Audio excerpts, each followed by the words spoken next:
Mr. Speaker, I rise because it is an imperative that this body move with all deliberate speed to pass a farm bill that is both responsible and enriching for the American people.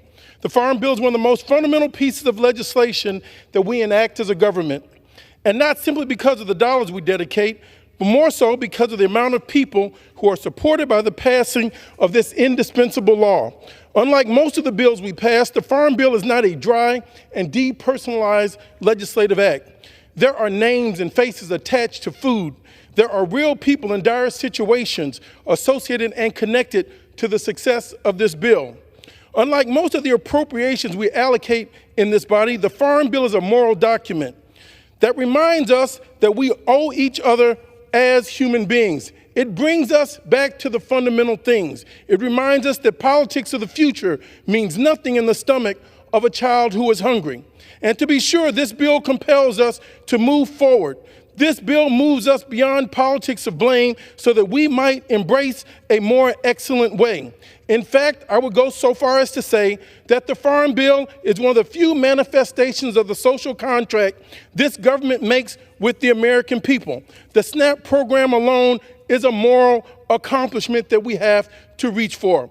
Over 300,000 people make up my district in Illinois.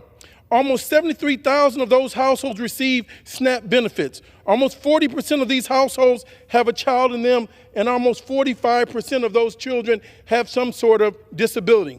In fact, I would go so far as to say that the bill is one of the few manifestations of the social contract of this government that the American people deserve. The SNAP program alone is our moral achievement. And I say this because all of us know that 86% of the SNAP benefits go to the household of women and children. Mr. Speaker, we have to move with speed. Ask not what you can do for your country, but what your country can do for you. Let me tell you, there's a mutuality in this contract. We also have to understand that the state has to support the people, not simply the people, the state. The Farm Bill helps those that are in need when their backs are against the wall. Does this bill achieve that? No, Mr. Speaker. Taking food off of children's plates is not the best of the American ideal. We say our prayers, but we pray for the food we're about to receive. We do not pray for the food that has now been removed from our table by our government. We must indeed fight for the rights of all those women and children, disabled families that need our help. This is important because the time when we ignore cities and emerging farming centers is over.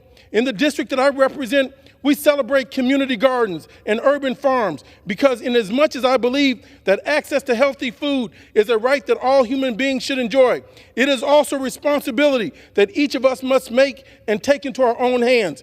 Each of us must do whatever we can to ensure that our families have the sustenance and nutrition that require for a flourishing and the possibility of a great life. Ladies and gentlemen, I would like to say in closing, we need a farm bill that is responsible, taking food out of the mouths of the most desperate and those that are the least, the lost, and the left behind cannot stand. I will be opposing this farm bill until it is more responsive and we leave SNAP alone and ensure that every family is well fed in America. I yield back my time. I thank the Honorable Congresswoman Jahana Hayes for picking up this fight.